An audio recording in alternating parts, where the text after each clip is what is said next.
Behind home plate, we bringing it to them all day. You know what's up?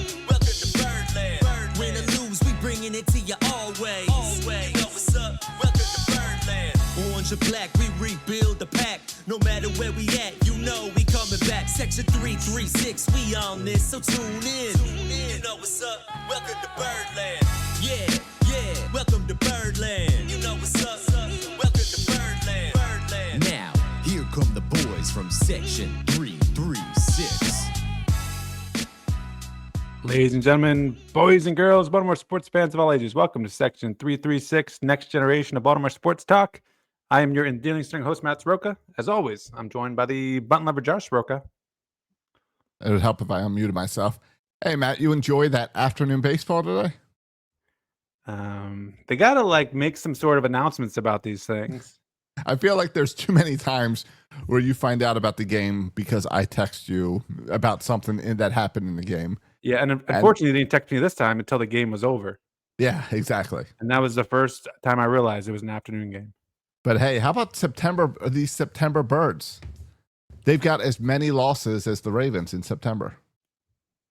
Josh, I tell you what, it's not about how you start the season. It's how you finish the race. Ends, you want to be hot at the end of the season, right? You want to finish strong and be hot at the end. And the Orioles are being hot at just the right moment here at the end, going into the playoff push in the playoffs. All right. It's going to be better. I'm not worried about there's no playoff push. No, still 0.0% chance. But if we can continue to play like we are, we get the Blue Jays this weekend. We can spoil some things for the Blue Jays. We can ruin their weekend. Why would we want to ruin their weekend? Is to help out the Yankees or Red Sox? Because next week we get 4 games with the Yankees. So we get to ruin their weekend. Yeah, we have almost back-to-back series against the Yankees.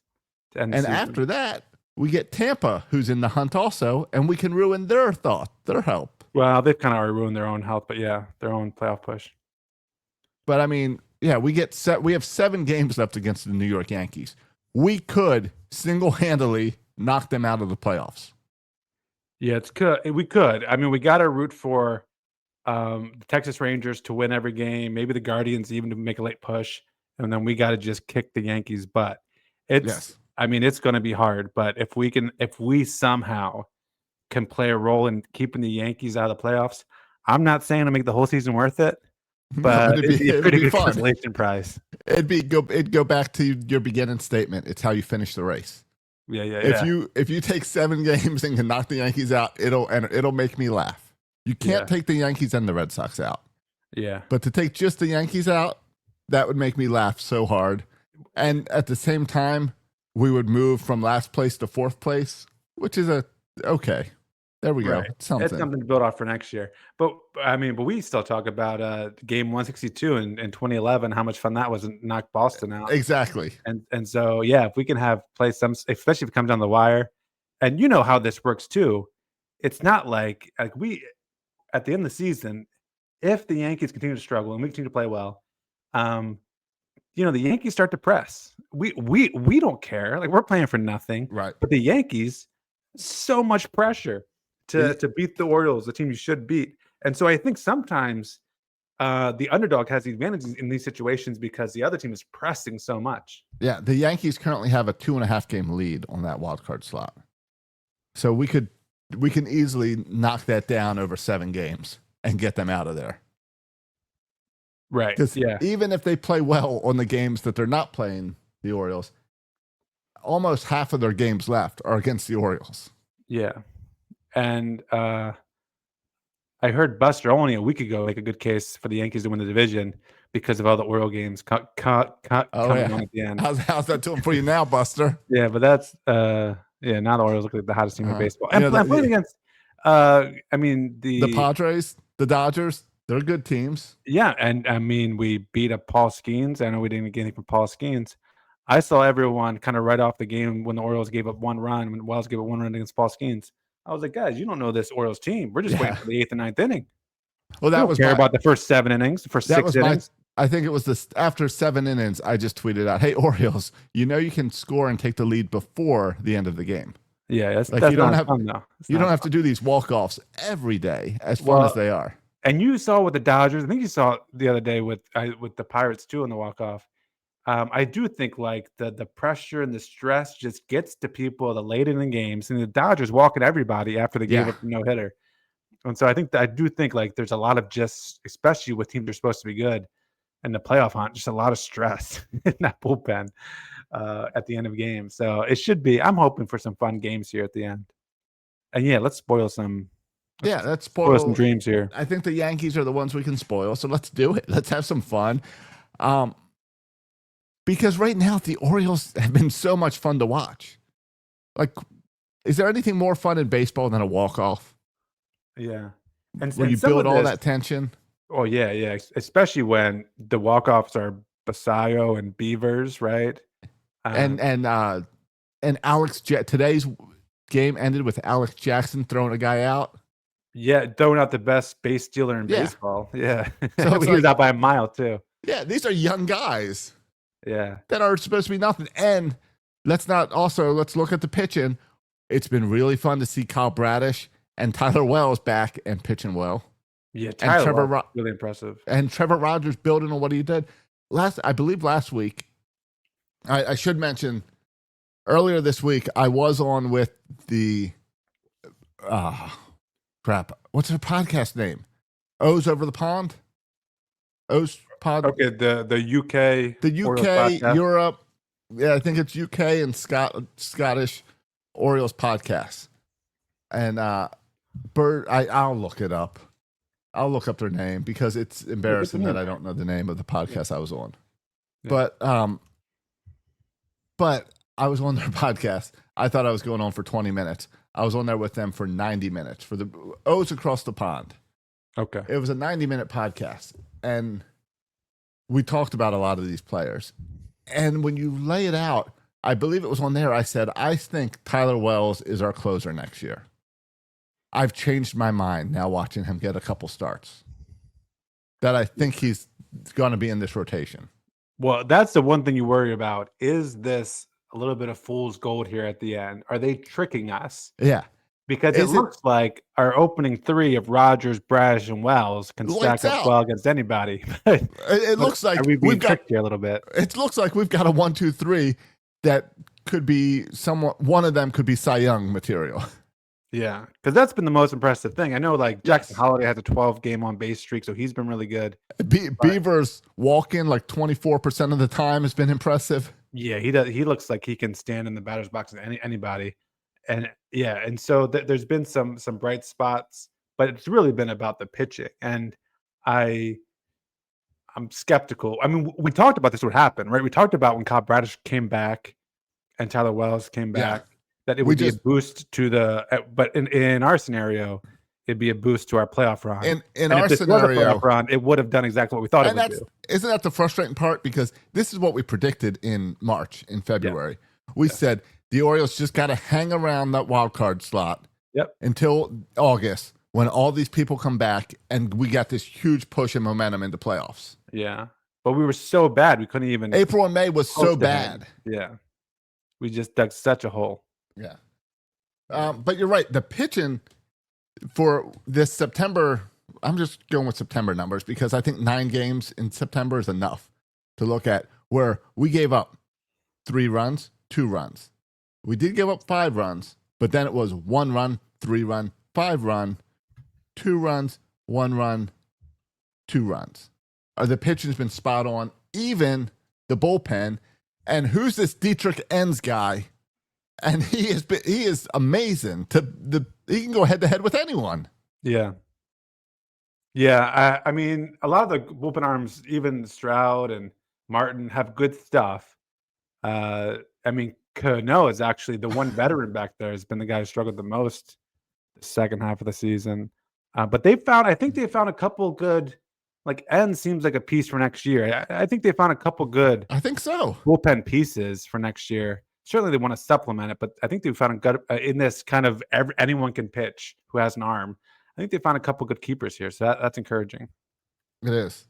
And when you look at that one loss that they had over this 9-game stretch with the Dodgers, that was going up against That's Kershaw, right? Kershaw. Yeah. And then it's where we put in a crap lineup. Our lineup, that game, it was like, don't even bother watching us. We're letting the little kids play. Yes, yeah, that's right. So I can't be too upset about that. Yeah. Yeah. No, I mean, you have to be pleased with what you kind of seen in this kind of latter part of the season and kind of all aspects of the game. It's the offense. You worry. There's some players I worry about. Like I worry about Kobe Mayo. He doesn't seem, but at the same time, this is a good opportunity. Like Kobe Mayo, I think we'd be screaming our heads off. Why is he still playing if we were in a playoff push, right? But the fact that he wouldn't be.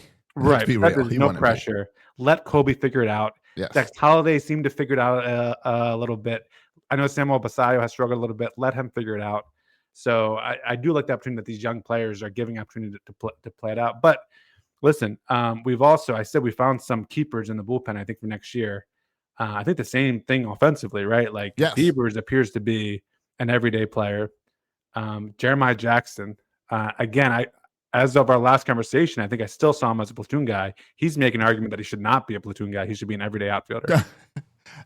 The irritating part is that we need to make moves this offseason.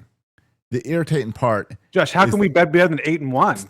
The irritating part is you can come out right now and say, let's run it back. And I'll say, let's go. Let's lead the charge. Yeah. Look at September. We got this. Yeah. But I mean, just injuries alone is enough reason, right, to do something. Because Matt, you mentioned our starting three. Yeah. You mentioned Rogers, Bradish, Wells. Yeah. What if Rodriguez is healthy? Right. Yeah. I mean, we've got pitching somehow all of a sudden. And I know it's a small sample size, but there's also history before injuries with Bradish and Wells, so I can count on that. Yeah. And Rogers has proven it since May now. Yeah. So I can count on even that. Even if he doesn't have an ERA under 2, I mean, he's proven that he knows how to pitch. And so now I look and I've got 3 solid starting pitchers that I'm comfortable with going into next season. Yeah, I agree. That's weird.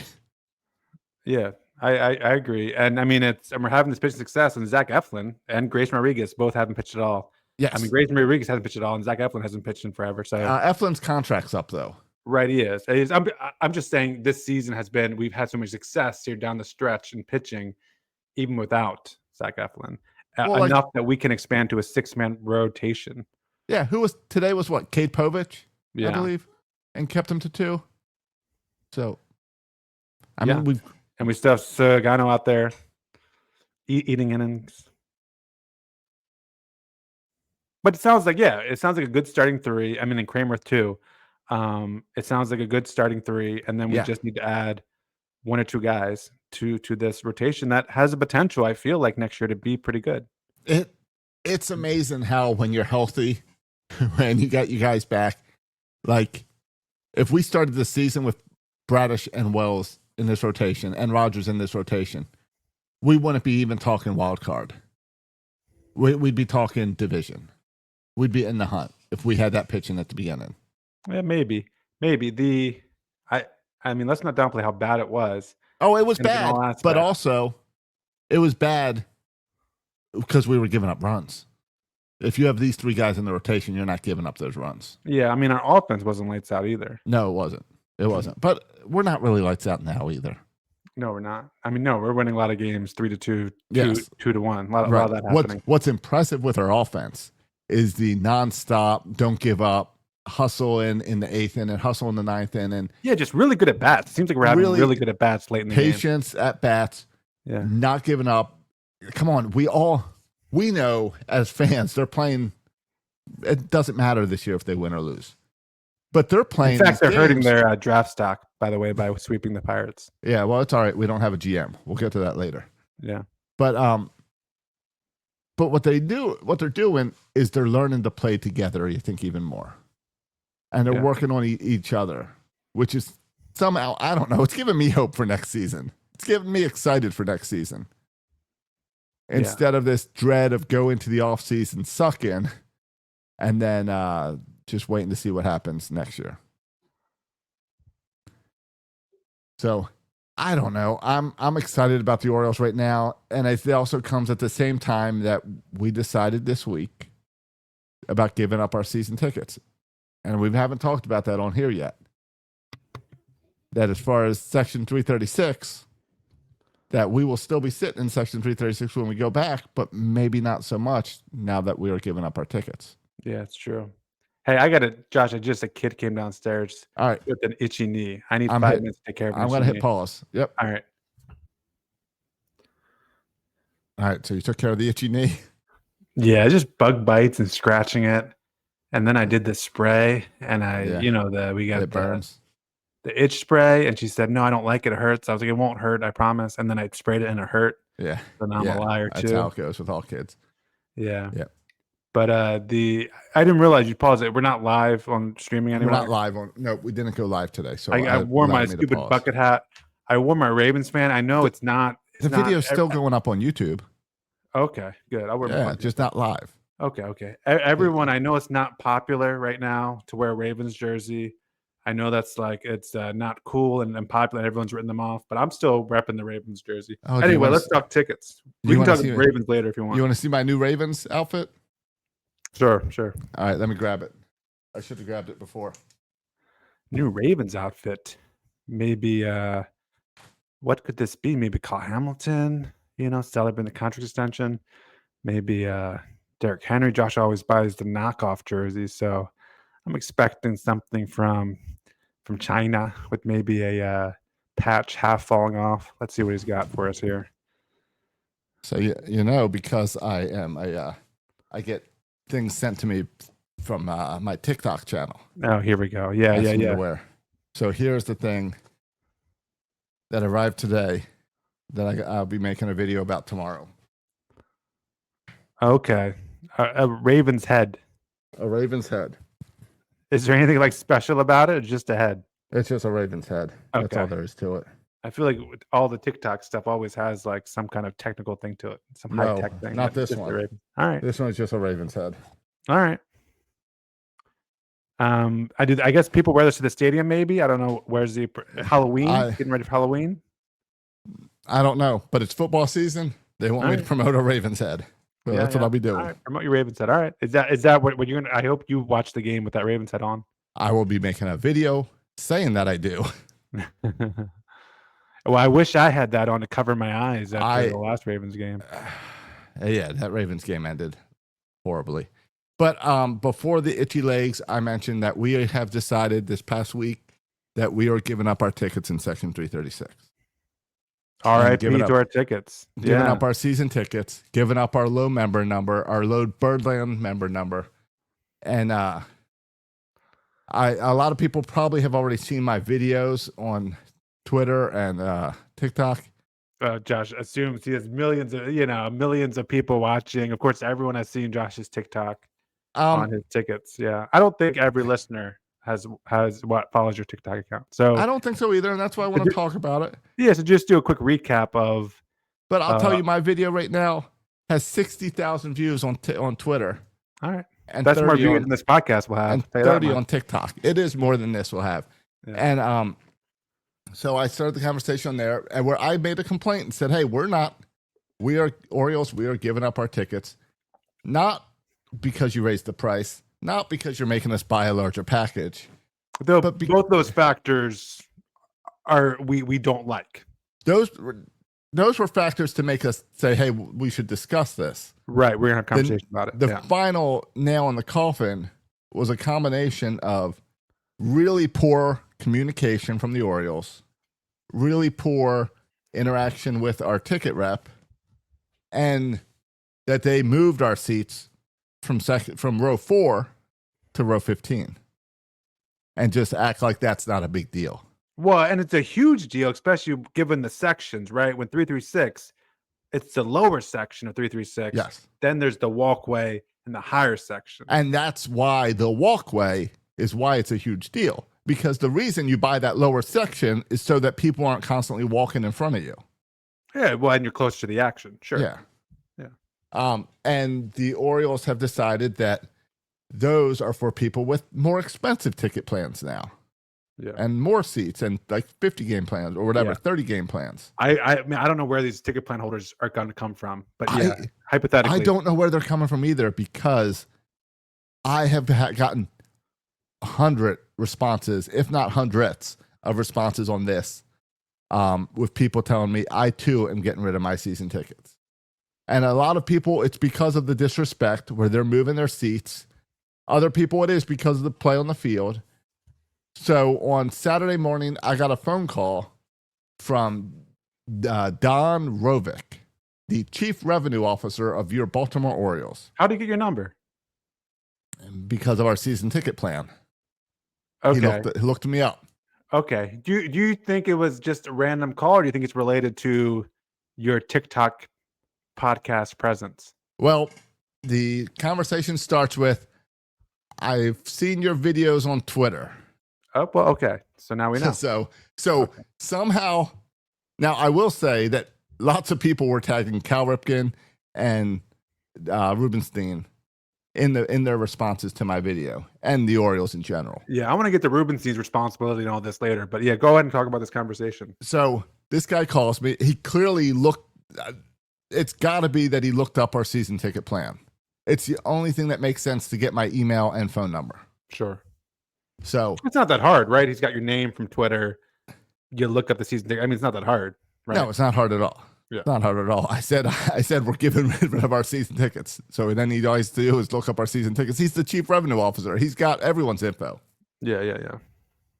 So Well, that was thoughtful. Talk Yeah, about good very thoughtful. communication, reaching out to you. So it's yeah. So So what did you talk leaves, about? well, first he leaves a voicemail saying, "Hey, I'd like to talk to you. I saw your videos. Maybe I'll see you at the game, or if otherwise, I'll see you at the game tonight." So now he's taking it to the next level. See you at the game tonight. That he will track me down in the stadium tonight. Now, were you going to a game? Like, you were in Florida this time, right?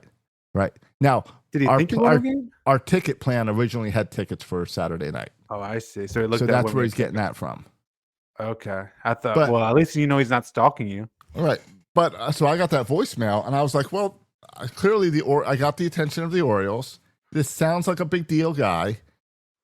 He's bringing up the game tonight. Maybe I should go to the game tonight.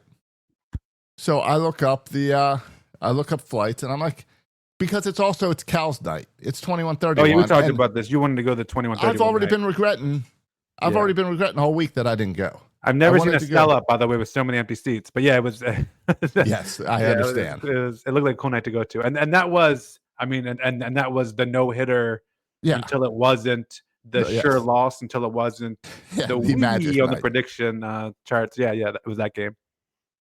So I looked up flights. So and now it you're was like a darn fool for not going. By the way. Yeah, But okay, I know. Go ahead. Totally. And round trip was like $150. I'm like, I can do this. I can drive down to Orlando, hop this plane. I'll be up in Baltimore by 3:00. I'm good. So I'm like, all right, I'm all set. If he says he wants to do something for me at the game tonight, no problem. For it's Cal's night, I will make the effort and go there. So I call him back and we talk. And like I said, it starts with, hey, I've seen the videos. Same thing he said on the voicemail. And I Right. want to hear you out and I want to explain to you where we're coming from and so that you understand. Hey, before this conversation happened, did you like Google who this guy was? I did. Yeah, I would. Yeah, think so. of course. You have to. You got to Google him. Yeah, I Googled him. It's, Yeah. And So- and he is higher up in the business side of things. The ticket He is side of chief revenue officer. He reports to the other new lady that they brought in last year, the business manager lady. Yeah. Chief in front of your name is a good sign. Yes, exactly. So we talk, I tell him, and he goes, well, I don't understand. He gives me the spiel about, well, we're rearranging. And he says a few things that piss me off. He says, So he's And- now trying to justify he is trying to like a justify rebuttal this. over your And he says, video. well, what could we have done better? And I said, first off, Didn't he watch your videos? I said, first off, you're doing this when the team is losing, the team sucks. Your regular ticket revenue is down 22%. And you are Doc trying dropped to. some stats on him. Yeah. I had all the stats because I already did it for my video. And I said, so you are then doing all this to season ticket. Well, what could we have done better? I said, not move our seats. not make a Communication? plan. Yeah, yeah. Communicate that, hey, this is the last year of 16 games. Next year, we're going to go to 20 games. Communicate. Let us know. A phone call and say, hey, we appreciate you for 25 years. Yeah. I just want to let you know we have to make these changes. Not the copy and paste ChatGPT email. Yeah, yeah. Instead, he tells me, well, our plans are now going to be more in line with the rest of Major League Baseball. And I tell him, well, that doesn't matter because what the Yankees do, what the Red Sox do, should be way different than what the Orioles do because their revenue is not down 22%. They are not the city of Baltimore that has its own issues. I know every city's got an issue, so if you're sitting here and trying to justify your changes based on another city, it makes no sense because every city should be looking at their local issues and pricing and marketing locally. Right. But it does give you good insight into where he's coming from. And this is probably when a bunch of people in an office went and looked at what other teams are doing to make money and then copying that without considering the other factors. And because I looked him up beforehand, I knew that he just came 9 months ago to the Orioles. From where? Where was he before? The Atlanta soccer team and then some with the Atlanta Falcons.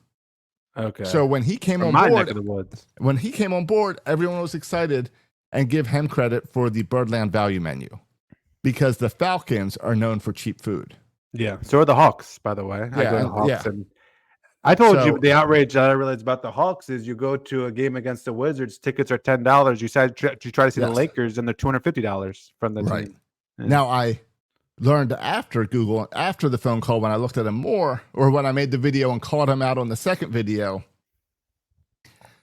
people messaged me and pointed out that there is a huge Reddit thread trashing him of Atlanta fans because when he came on the soccer team, he raised all the prices and moved people around. So he has a pattern of this. But I didn't know this at the time. So we got through that.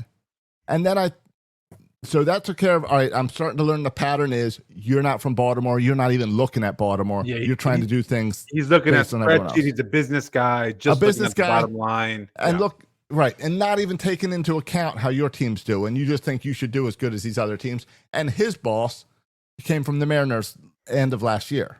She's been here 13, 14 months. Right. So there's already this out of touchness in the front office. And I told him that. I said, I really think this problem is you don't know Birdland. You don't know Baltimore. Your boss doesn't know Birdland. You know sports business. You don't know this fan base. You don't know this town. You don't know this county, state. You're handling all of this wrong. And he said, okay. Yeah, I know. And I understand, Josh, from his perspective, he says, I don't care. Right? He doesn't care the because win-loss record of the Orioles, the past history of the Orioles, all that stuff means nothing. So then we get to So it's like, whatever, this is a business. He looks at spreadsheets and somehow there's no spreadsheet column for the city factors. Yeah. So then we get to the next point of the win-loss record. And I say, well, number two, why would you do this when the team is losing?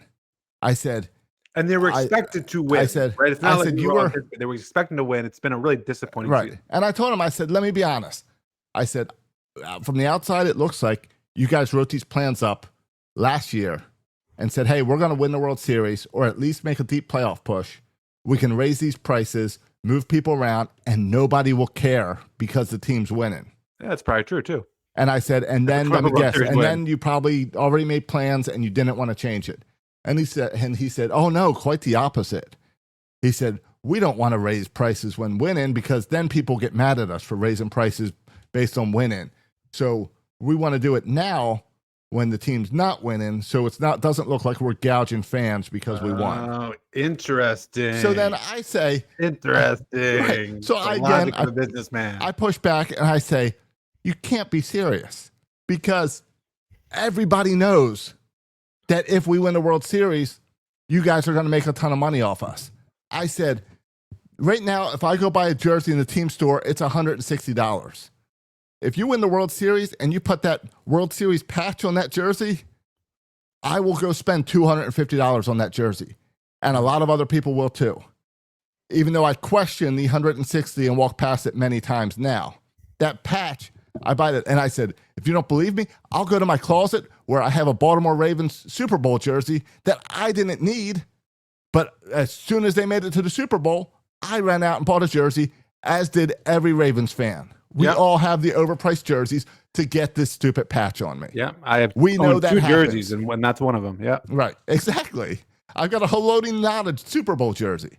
Yeah. I didn't need it, but it's a Super Bowl. And trust me, when we get to the World Series, I'm buying a jersey with the World Series patch no matter what the price is. It's how life works. It's your life as a fan. I hope get ready, Orioles store. Make sure you have plenty of Dylan Bieber's jerseys for me to buy. Yeah. Right. And don't sit here and tell me you guys don't raise the price when the team does better, when we had a whole issue last year where the wild card game did not sell out because you guys price gouged the prices so much that people didn't want to pay it.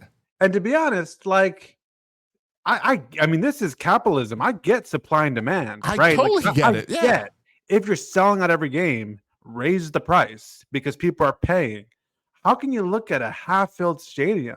I told him. They raise the price. Like, I don't understand that. And that's what I told him. I said, all right. I said, and I put this in my video too. I said, okay, by that logic, let's say I own a business. And I said, let's say I have a really nice restaurant. I said, the building's great. It's outstanding. People have come here for 50 years. And I decide that this year, I get a new cook or whatever. My food is horrible in the building and really bad food. And the way I'm going to fix things is I'm going to raise the price of my food. I'm going to take all my regulars that come out every day and hang out at the bar, and I'm going to move them out of the bar and say they got to sit somewhere else. And then I'm going to charge them more for those seats so that I can use the bar seats for these future new people who I'm going to charge more for. I said, is that going to bring me more business and make me more money, or is that going to run my restaurant out of business? It makes no sense how the Orioles are handling this. Yeah. I mean, he's a business guy. Yeah. Has to. I mean, I can't envision a way that this makes the Orioles more money in the end. I don't really understand. So then he did his business talk about blah, blah. It makes no sense. And I tell him it makes no sense. Yeah. And he says, well, thank you for your time. Feel free to tell people that we talked and reach out to me if you need anything. And blah, blah. In other words, he thinks he convinced me and it went really well, even though I am now more pissed than ever because I'm not only, forget that I'm angry at the first move they made, the justification is so ridiculous. And and I did share with him about how it's disrespectful how the Orioles treats us as season ticket holders. Well, it's disrespectful because of how long we've been senior. Like it doesn't seem to matter to them. I said, and I told we've been dedicated fans since we were born. I said, every time I call the Orioles and they look my account up, if it's not my rep that already knows me, the first thing every time is impressed on how low our Birdland member is. Right. Because we have a low number. We were on the freaking waiting list when Camden Yards opened. We've 25 years plus. Yeah. We did not jump on because the Orioles started playing well. Right. And this guy, again, didn't care. And I told him, this might sound insane to outsiders. We want to keep our season tickets, even though I live in Florida. I mean, Josh lives in Florida. I live in Georgia. I am so glad you brought this up. We want to keep our season tickets. That was his closing thing. Well, it makes sense for you to give up your season tickets because you have moved out of town. And I got so ticked when he said this. I said, no. I said, stop. I said, I am not giving up my season tickets because I moved out of town. I moved out of town 6 years ago. I said, I have season tickets with my dad and my brother. We all live out of state, Florida, Georgia, North Carolina. I said, we meet up for the season tickets. We come back to Baltimore and sit in section 336 like we always have to cheer on the Orioles together. I said, it hurts us to give these up. And we're not giving them up because tearing our family apart is what they're doing. Right. They're ruining our family. And they're ruining it apart, Orioles. So I said, so he ticked me off with this. And I said, the point is respect. I said, the point is how you rolled this out as a whole, how your ticket reps are treating people when you call in. And I said, I know it's not just me. I said, I've called, I got voicemail. I got either a form email back or nothing back. I said every time, and it's been this since the soft announcement. And when was the soft announcement? They clearly hid the soft announcement. Basalo. Basallo is when they made the announcement. They signed Basallo to an extension and said, oh, by the way, we're changing from 16 plans to 20 plans. We don't have the information yet. You'll get a brochure in a few weeks. I said, you guys hit it on us. And disrespect by no responses by emails, forums, this fancy brochure that all it is there for is so that you don't have to answer our questions. So you can just say everything's in the brochure. I said, it's not how you treat people. It's not how you care. I said, we are giving up our season tickets, not because of the price increase, not because of the additional games. Not because you live in Florida. Not because I'm out of state. Not because you're changing membership perks or discount. You got rid of the beer discount last year. We're doing it because of disrespect, because of how our ticket reps treat us and treat other Oriole fans, other Birdland members. We're giving it up because you're moving us from row 4 to row 15 and act like we should be happy and thankful to you. It makes no sense. And it's disrespect. It's not how you treat your fan base. And it's not going to stop me from being an Orioles fan. But you know what I can do? I can go and see the Orioles on the road. I can take those $3,000 for season tickets and instead do a trip up to Toronto that had a beautiful stadium. I can go to Fenway. You can go up to Camden Yards and get tickets for $10. Right. I can go to. I'm still planning to go to opening day. I'm still planning to go to a bunch of games. But you're not going to have me as a season ticket holder when you treat me like that. And it really hurts to not be a season ticket holder. It's part of us. I believe it's even in our Father's will that the tickets would continue. So he'll have to adjust to that. Yeah. You making us change our Father's will. I mean, this is crazy. But but that's what we're gonna do. And that's what talk to Dad about this. And he's like, well, we'll just spend that money going to different stadiums. Yeah. And so not only are we going to go to less games, we're going to give our money to other teams more. So Yes. Thank you. That's what the Yankee fans used to do. The Yankees wouldn't pay all the money to go to Yankee games, so they would take the train down here and go because it was cheaper. Now that's what we got to do. No, and that's what we're going to do. And we'll go home for big games. We'll go home when we want to.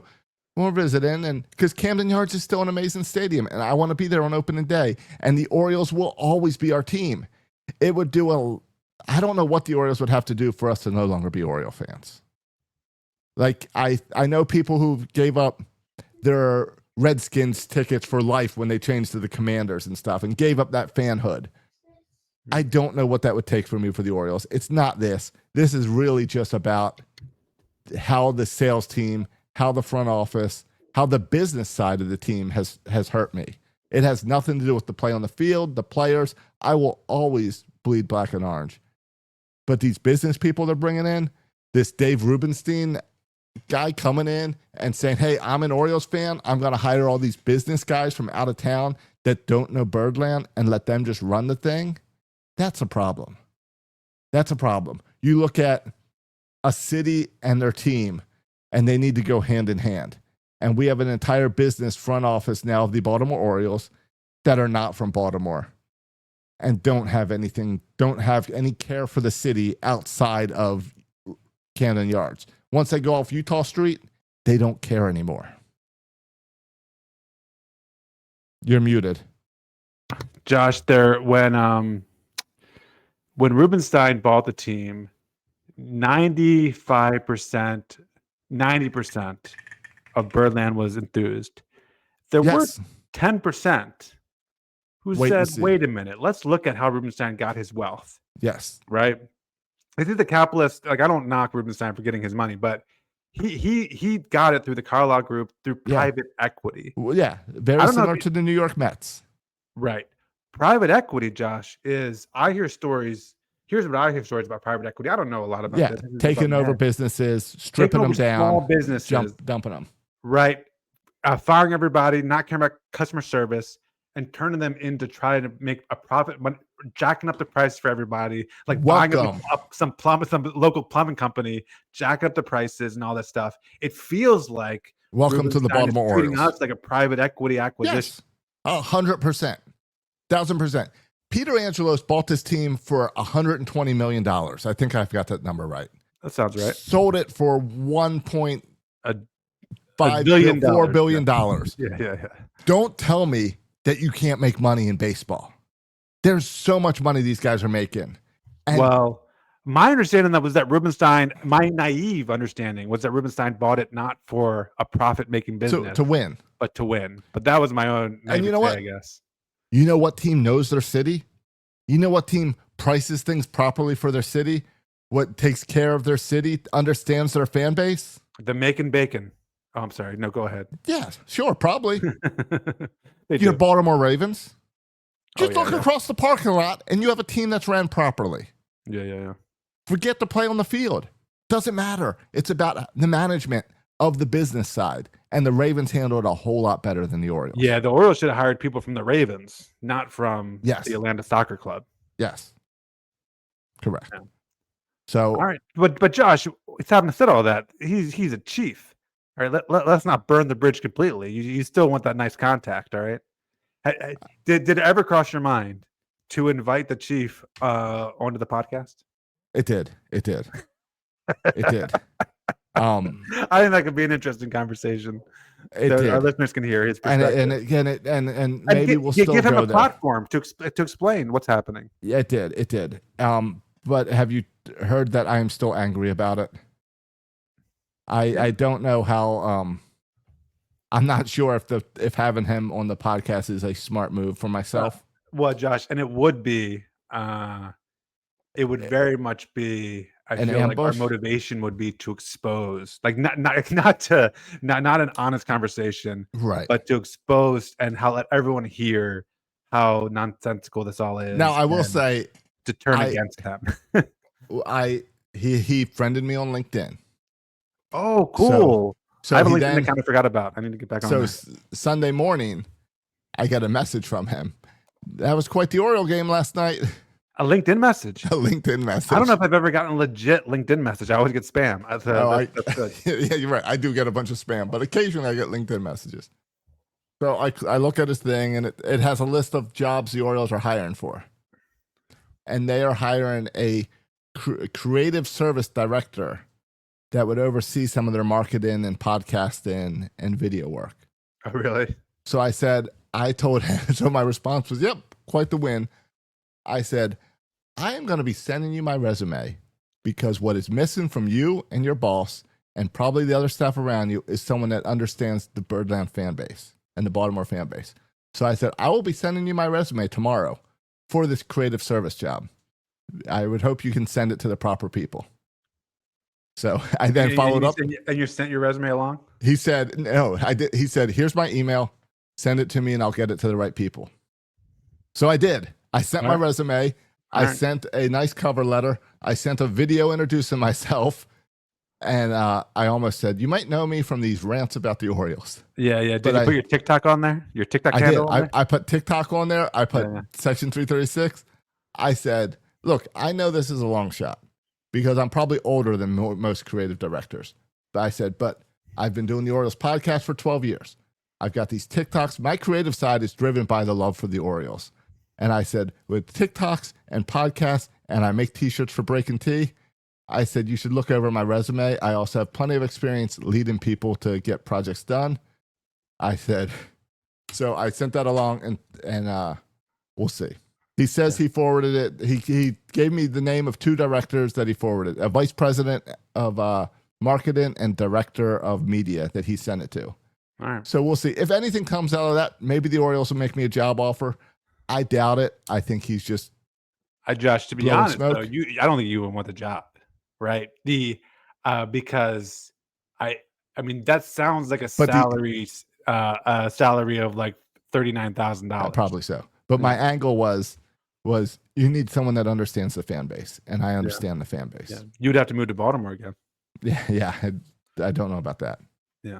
Have you heard about Baltimore? I hear it's pretty bad place. Oh, is it? I don't know. I'm just being silly. Is that still a thing? I don't know. I'm going back to the excuses to not go to games at night. Yeah, unless the Savannah Bananas are there. School. Yeah, or the Ravens. Baltimore Ravens, you can come out at night too. Yeah. Hey, thank you for sharing that update. Look forward to hearing if you hear anything. Yeah, if I hear anything, I'll let you know. Yeah. I don't think I'll hear anything again. Yeah, and I'm curious to see what Is there stats, Josh? Is there data on season, like how many season ticket holders there are now? Like, can we find that information out? I don't think so. I kept thinking about it. I kept thinking about John Angelo saying, "Come on in, I'll open up the books." Open up the books, yeah. Because they don't. They hide all this. What I can tell you is that I had to put my phone or my Twitter app on Do Not Disturb for like 5 days because it's been buzzing nonstop with people and telling me they are also giving up their season tickets. Yeah, and sometimes it's just like the loud people say that, but it seems like, I don't know. It seems like everyone's saying that now. It's just I would be surprised. I've got a few people who are like notice a noticeable drop next year in season ticket holders. Yeah, I've had a few. Now here's the thing: I have a few people who message me and they're like, "Oh, it's just a 3% price increase. We're keeping. It's still a good deal." And then I learned those people have only been season ticket holders for 5 years. I'll tell you, I have. That makes sense. I'll share one with you that shocked me that he has given up his season tickets. Okay. When I got this one. Romeo Santos. Super fan. I believe he was like when MLB used to do fan of the year. He was up for fan of the year one year for your Baltimore Orioles. Yeah, that is shocking. He had very similar experiences as us with his ticket rep. He had frustrations last year with the wild card tickets and how they handled it. And he said that this is the end of it, that he is giving up the season tickets. He will buy tickets and still go to games. Oh man, we got to check on other fans. What about Sunglass Guy? I haven't heard from him. But all the other super fans. But Romeo was a shock to me to get that. That is a shock. Yeah. Yeah, and maybe I don't know. Like, does the model did this come up at all? Is the model like, is it better for the Orioles to have less season ticket holders somehow and just try to sell more tickets? Nope. No, they really think they're gonna. They think they are rearranging season tickets is the way to go because it's kind of like it's guaranteed sales. Right. They are rearranging it so the better seats, like those first 4 rows in 336, are the 30 game plans, so that they lock them in for more. But if they don't sell, then they're not locked in. Right. So that's what I don't get is you should have been like, okay, that sounds good, but you should have had a cutoff of if they've been a season ticket holder for this many years where you're grandfathering them in, they get to keep those seats. Yeah. And I feel like it's a normal business practice to grandfather people in. It is. So I don't think that's out of. Yeah, no, trust me. When I joined the Michael Mara show, one thing I did about a year ago is I had to raise the price of some things. Right. Because we had to make money. Were you guys losing or winning when you did this? And I grandfathered in hundreds of people because you have to. Right. They're loyal customers. Right. You have to grandfather them in. You have to. Do the Orioles have to? The Orioles do not. The Orioles do not care. They treat us like we're new season ticket holders. Yeah. It's very disappointing. How many games do you think you'll go to next year? I think I was at 5 this year. 5 in Baltimore. Or 5. Let's see. I don't know how to do the math. In Baltimore, I will go to opening day. I normally swing in late June. And then I will go to any playoff games. That's what I will do next year, I think, in Baltimore. Yeah. Other than that, I am going. So I've got a little job situation I'm trying to figure out. The schedule's been released now, right? So we can plan a trip. It has. And I'll tell you, Frontier Airlines, they got a deal right now for $300 where you can fly all you want for 18 months. Okay. You assume that company will still exist in 10 months, but okay, sure. Yeah. That's a little bit of a risk, but okay. Well, I did it last year for the Orioles playoffs, and I was able to fly to Baltimore, and I flew to Vegas with it, no problem. So they're running that special again. Yeah. Saying Frontier could go under at any moment, but it's a good deal while it exists. They could. And that's why they do it, is they need the cash inflow. Right. But so I've been looking at that. I'm figuring out But I'm a little sensitive to that too, Josh, because I just bought 2 months ago. Yes. There's this, it's called Giggle Town, where I would take Flora. Okay. It was just like for toddlers. Yes. And I went there twice, and it was like $20 each time. Out of business. And then they said, like, listen, you can buy this pass, and it's $10 a time if you get 10 passes. So I spent $100 to get these 10 visits. I went one time with it, and the business closed down.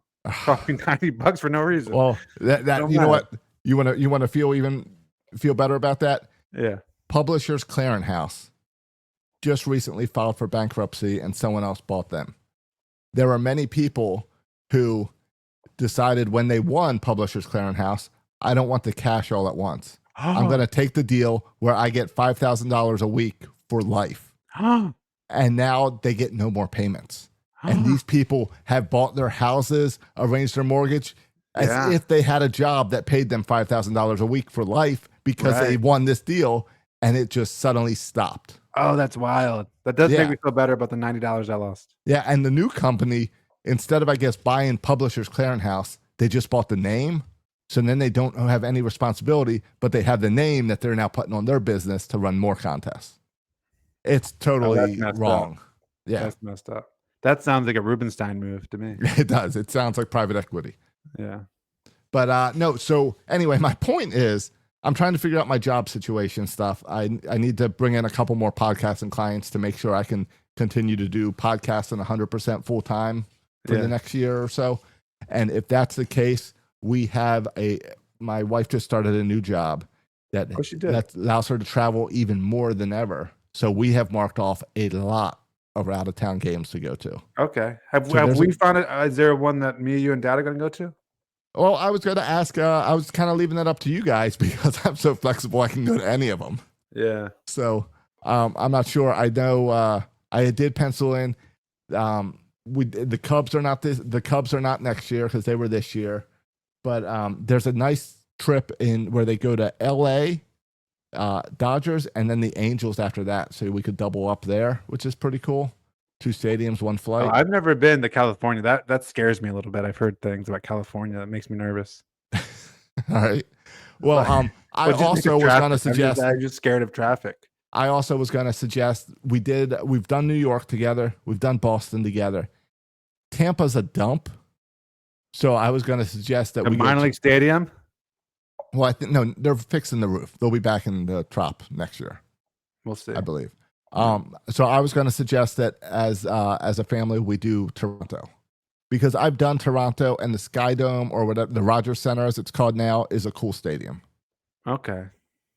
Immigration makes me nervous too, but yeah, I could be open. Do you have a passport? Toronto. I have a passport. Yeah. Then you're good. Yeah. All right. And we go there all the time, so we could be flexible with our time there too. I assume in the summer there's a couple trips to Toronto. Yeah, I'm sure. I mean, again, they go there a few series, so it's more flexible. So that's one that I saw on the schedule where I was like, maybe that's the one we do. Yeah. Right. St. Louis is also an away game. And St. Louis, I've never been there. That's a baseball town. That'd be a fun one. Yeah, I've been to the old St. Louis Stadium before they built the new one back in the day. But yeah, that would be and that was my first time where I thought the old St. Louis Stadium, I thought, oh, this is what a baseball town looks like, because there was no, I remember distinctly, there was no like telling fans when to clap. Everyone was just like glued in every pitch without the announcer, without the screen saying clap now. Yeah. I thought, oh, this is pretty cool. Right. So I don't know if they're still like that, but because I know they've had some down years, but yeah, that is a good baseball town. So I thought that was good. Other away games we have is Pittsburgh. And I want to go there. Pittsburgh's a weekend. It's early in the season. It's like April 3rd, 4th, 5th, but it's a weekend series. So that I've marked that one on. It's going to be cold in Pittsburgh, but I think that's a trip I'm going to do. Yeah, I want to go to Pittsburgh one time. All right. Well, maybe we do Pittsburgh, or maybe we do a couple, but Pittsburgh, Cleveland's a weekend, Cincinnati, Houston. We've done Cleveland before. Yeah. Right. We've done Cleveland together. Cincinnati, Houston, Detroit, Minnesota, Miami. I'll do Miami, but again, that's kind of a dump stadium. I don't think we need to meet up in Miami. I went to Miami last year. Yeah. Yeah. Tampa, Texas, Minnesota, Colorado. But Colorado is timed like great when school gets back in session. So that's I think Minnesota could be fun too. Minneapolis in the summer. Could be fun. Yeah. Seattle, the Dodgers and Angels. I feel like that's too far. I don't know if I can do a California trip. But Toronto, when are we in Toronto? The Orioles go to Toronto in we should have 2 series in Toronto, I believe. We go into Toronto in June and in September. Yeah. And they are both weekend series. Is that something where it might be tricky? I don't know. Do like a Cooperstown, Toronto type deal. I don't know how doable I that don't would know. be. I do Yeah. want to get back to Cooperstown. Me too. You're I've been right. to Cooperstown in a long Maybe time. I'm not sure. I know we did that as kids, where we drove from Cooperstown to Niagara Niagara. Falls. Yeah. And I'll tell you, when I did Toronto, I did drive to Niagara Falls. Okay. All right. I mean, we don't have to So- make our plans right now live on the podcast. Yeah, it's 5.5 hour drive yeah. Oh, that's not bad. All this to say, for you and I don't think that'll do that. all this to say, thank you, Orioles. Well, our money is now going to the Blue Jays. Exactly. So, Yeah. So Yeah. We thank got to you. change our money to Canadian because of you. Yeah. Yeah. All right, dude. I mean, we don't really, I don't know. Did you have any thoughts on the Ravens before we get out of here? I'm wearing my Ravens jersey. It was, how many times do the Ravens do this until we learn? Yeah. I can't, for some reason, when the Ravens lose like this, I just can't take it. I can't take listening to everyone talk about it. This is the one thing that makes me, I haven't listened to any podcasts this week. No. I just can't do it because I know what everyone's going to say. Everyone's going to say the same stuff. It's fine. I love Lamar. I do not want to hear another time about him cramping. I don't care about your cramping. If you're having cramping and you're drinking pickle juice on the sideline and you're I didn't know trying to cramping. This is the first I'm hearing of him cramping. Yeah, and he makes everyone laugh because he says I was cramping like in Cleveland when I had what you guys call the poop game. Yeah, had to run. And he'd show this little waddle on stage. So then he makes everyone laugh. But I don't care about your cramping. You are an NFL quarterback. He always misses at least 2 weeks of practice with stomach issues. Yeah, it's always stomach issues and cramping. Yeah. I've never heard another quarterback talk about cramping. But Josh, see, you don't like that. I like that, actually. There's not a QB to me that feels more human. Sometimes I wonder, like, don't these guys get diarrhea sometimes? Like, don't these athletes get, like, tummy aches? Because I live in a house with small kids. We get sick a lot. I like that fact that my star quarterback gets a tummy ache a lot. You're like, sometimes I can't get in from the car because I'm cramping. Yeah, these players go out there every day. Like, don't they get sick? And Lamar gets sick all the time. So he gets sick enough for everybody. But no, I think when you have a game like that, it's like half stupidity, half random flukiness, right? Yes. Like the random flukiness. The fumble. Derrick Henry never fumbles. And he fumbles. Right. And it was just like in that stupid playoff game with Mark Andrews, dropping a ball he never dropped. Yeah. Now we get this stupid fumble. He never fumbles. Right. And then the defense at the end was inexplicable to me, how you're letting him make sideline throws. And I don't really understand. It makes no sense. Yeah. We have a history of doing that defensively. We do. Where we go into like a prevent defense and then we just stick there, even when we give up the entire lead. Just like our offense, we go into this run heavy offense, even though the passing was working all game. Yeah.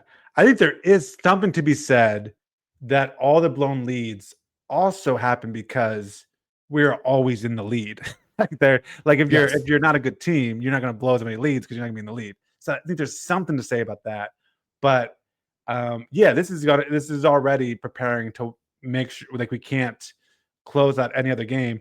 And with the Ravens, it's not even like I still feel really good about this team, but the question is, can you beat the Bills in Buffalo?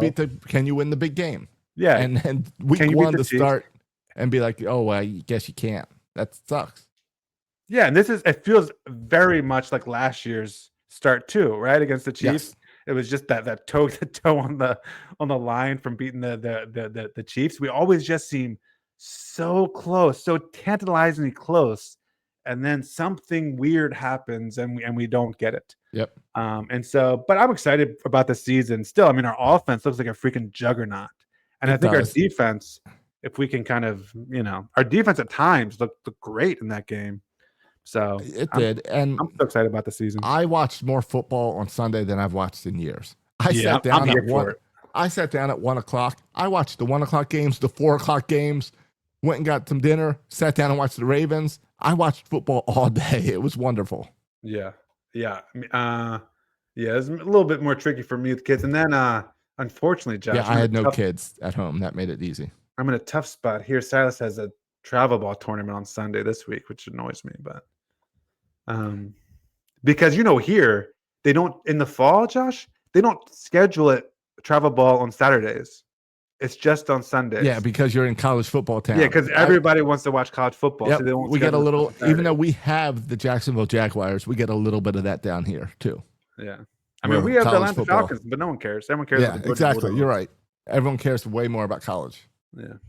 And don't get me started on the price of an FSU ticket. Have you looked at the price of some of these college football games? No, my colleague has season tickets to the Georgia Bulldogs. I never even thought about how much she pays, but I bet she pays a ton. I think the Seminoles start at $160 a seat. Yeah. It's the cheapest I saw. That's wild. And they won like 3 games last year. yeah. That's wild. So, all right, let's get out of here. Yeah, sounds good. This was fun. Yeah. If you want to hear more of Josh's news drama, ticket drama and any updates, make sure you're following him on Twitter and TikTok. You can follow me on Twitter at Section336. Follow Josh at Josh Soroka. Thanks for listening, boys and girls. And as always, go Raiders.